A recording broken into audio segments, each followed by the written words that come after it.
Татьяна после окончания школы и отличной сдачи экзаменов уехала в большой город, окончила университет, устроилась удачно на хорошую работу и осталась жить там. Через несколько месяцев позвонила мама и сообщила грустную весть: умер любимый дедуля. А когда прошло еще полгода, оказалось, что именно ей дедушка оставил свою квартиру в наследство, наверное, потому что у девушки не было своего угла. Она жила на съемной квартире и копила на первый взнос на ипотеку. Дачу он оставил Антону, двоюродному брату, что жил в том же городе. Полгода он сдавал квартиру, не зная того, что она принадлежит Тане, а когда зачитали завещание, Антон просто взбесился. Когда отдавал ей ключи и документы на квартиру, крикнул со злостью: «Это твоя мамаша уговорила его перед смертью тебе квартиру отписать. Негодяи!» Его мама тоже была недовольная. Она с ненавистью кричала: «Дед знал, что у Антона семья и им нужна квартира больше, а отдал Татьяне, ведь Антону квартира нужнее». Хотя ее сыну около года даже не появлялся у деда, как и она сама. За отцом ухаживала младшая дочь, мама Тани, и о завещании она, кстати, ничего не знала. Если так разобраться, дача, за которой всегда усердно и с любовью ухаживал дед, была в лучшем состоянии, чем квартира. Это одно. Второе. У Антона была однокомнатная квартира, но жадность не оставляла его в покое. Он перестал общаться с Таней и даже заблокировал ее номер, но ей от этого хуже не стало. Татьяна немного привела квартиру в порядок. Сделала быстрый косметический ремонт, отпросившись с работы на 3 дня, и выставила на продажу через риэлторскую фирму. Беспокоить маму ей совсем не хотелось, хотя ее номер телефона она дала агенту по недвижимости. С риэлтором ей повезло, попалась хорошая девушка. Это была ее вторая сделка, и она честно и быстро продала квартиру, хоть и недорого, по меркам большого города, но для их маленького городка очень прилично. Счастливая Таня сразу же занялась поиском квартиры. В центре ей бы даже на однокомнатную не хватило, хотя ей хотелось купить сразу двухкомнатную, с учетом будущих деток.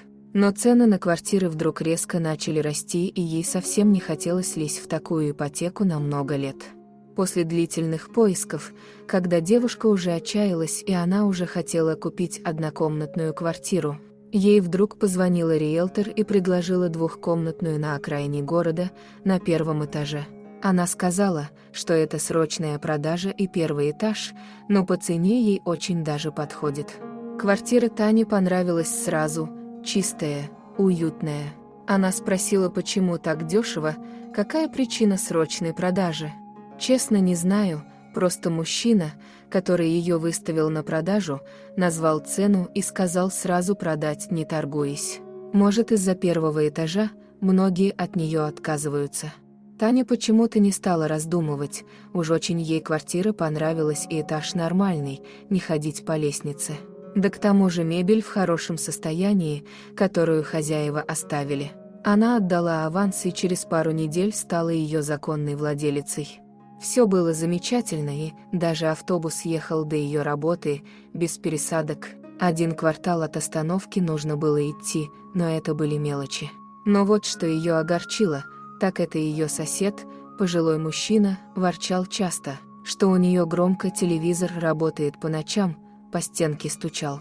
Таня решила не обращать на него внимания, как и на его огромного пса, который гулял вечерами сам по себе. Это она из окна увидела и удивилась, что он один и без намордника. Огромный, как накинется, мало не покажется. Она спросила у соседки со 2-го этажа про пса, но та ей ответила, что он так много лет гуляет и никого не трогает. «Хорошо», — сказала Таня, — «пусть себе гуляет». Как-то Татьяна поздно возвращалась домой, была в гостях у подруги и решила почему-то ехать на автобусе, а не на такси. И вот она идет домой, темно, нигде никого, 10 раз уже пожалев, что не поехала на машине. И вдруг, когда она прошла мимо деревьев, позади нее раздались шаги, она, недолго думая, побежала.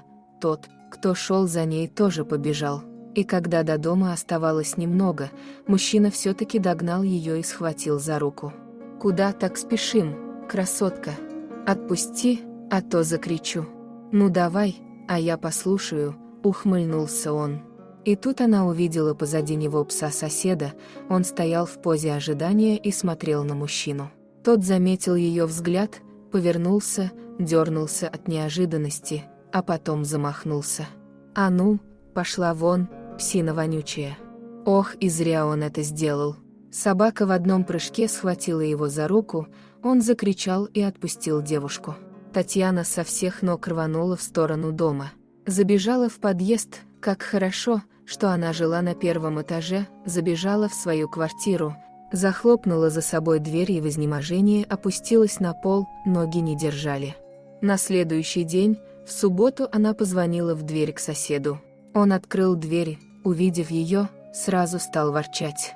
«Какого лешего тебе в такое время дома не сидится, вот если бы я вовремя не успел, что бы с тобой было?» Удивленная Татьяна молча смотрела на него. «А при чем тут он?» И тут сосед понял, что сказал что-то не то, быстро поправил себя. Пса вовремя выпустил. «Чего тебе?» Тут же грубовато спросил он. Вот псу за помощь спасибо принесла, она подала кусок говядины с косточкой. Мужчина выхватил у нее сверток и захлопнул у нее перед носом дверь, самого пса она так и не увидела, хотя они всегда к дверям подбегают, когда кто-то приходит. А когда пришла домой, то поняла одно, что ни разу не видела вместе гуляющего соседа с собакой. Всегда отдельно, днем он, вечером собака, как-то странно. И тут же подумала, а вдруг он и есть пес, ведь не зря он оговорился, что вовремя прибежал ее спасать. «Нет, не может такого быть», — сказала она сама себе, — «это слишком невероятно».